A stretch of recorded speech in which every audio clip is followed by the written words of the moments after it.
Exit exit কত? মাত্র 500 500 জি। 2 seat মাত্র 1000 গোল্ডেন কালার। গোল্ডেন কালার এই 2 সিট আরো বের গুলো 1000 1000 মোট কত? মোট হলো 2500 টাকা 2500 টাকা 2500 টাকা দিলে চলে যাবে আপনার বাসায় বাসায়। বাদ বাই রাতে পাওয়ার পর দিকে শুনে তারপর বাদ বাই টাকা দিবে। এত চমৎকার সোফা, জি এত চমৎকার সোফা। কিন্তু সোফা ভিজা কেন? ভাই এটা হলো ওয়াটারপ্রুফ সোফা। এটা মইলে এসিনকে ফাইনতে ধুইলাম, ওয়াশ করলেন? ওয়াশ করলাম। আরবিয়ান মডেল, আরবিয়ান মডেল, একটাই মডেল, একটা মডেলের রাজ্য।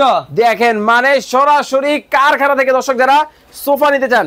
মিক্সচার কালার, মিক্সচার কালার ভাই। এই হচ্ছে কফি কালারের মধ্যে। দেখেন ভাই এটা কিসের মধ্যে করছেন? এটা হলো আর্টিফিশিয়াল লেদার সম্পূর্ণটা। আর্টিফিশিয়াল লেদার, একবারে নরম, দেখেন তুলতুলে হবে, তুলতুলে নরম হবে, খুব চমৎকার। জি ভাই এইটাও নিতে পারবে? এটা নিতে পারবো সারা বাংলাদেশ থেকে, সারা বাংলাদেশ থেকে। এই হচ্ছে জাতির ক্রাশ, জাতির crush, pink colour, print colour, cute cute আপু, জি ভাই, কিউট কিউট ভাবি, জি সবাই পছন্দ, জি সবাই পছন্দ করবে। এই পাশে দেখেন আরো একটা মডেল, আরেকটা ভাই, এইটা যেটা দেখবেন এটাই ভালো লাগবে। মাথা নষ্ট, মাথা নষ্ট, সারা বাংলাদেশ থেকে নিতে সারা পারবে। বাংলাদেশ নিতে পারবো। কত টাকা অ্যাডভান্স করবে? মাত্র 2500 টাকা দিবেন, হ্যাঁ। চলে যাবে বাসায়। মাত্র দেখেন মাত্র 2500। এই রকম তিনটা নোট দিলেই কিন্তু দর্শক সোফা কিন্তু আপনার বাসায় কিন্তু চলে যাবে। জি জি জি, দেখে শুনে বুঝে, দেখে শুনে বুঝে নিব। গ্যারান্টি ওয়ারেন্টি আছে। 15 বছর লিখিত গ্যারান্টি আছে। 15 বছরের কিন্তু লিখিত গ্যারান্টি পাবেন এই সোফাটার মধ্যে। যারা এই ধরনের চমৎকার সোফাগুলো নেবেন জি জি, অবশ্যই নেবেন। পায়াগুলো কিসের হবে? সম্পূর্ণ এসএস পাই হবে। আবার দেখি সামনে বোর্ড দিবেন, বাইরে হলো মালয়েশিয়ান এমডি বুট দিয়ে ডিজাইন করা হয়েছে ভাই। ঘুরে পোকা খাবে না তো? সম্পূর্ণ 15 বছর লিখিত গ্যারান্টি আছে। স্ক্রিনে নাম্বার দেওয়া আছে। স্ক্রিনে নাম্বার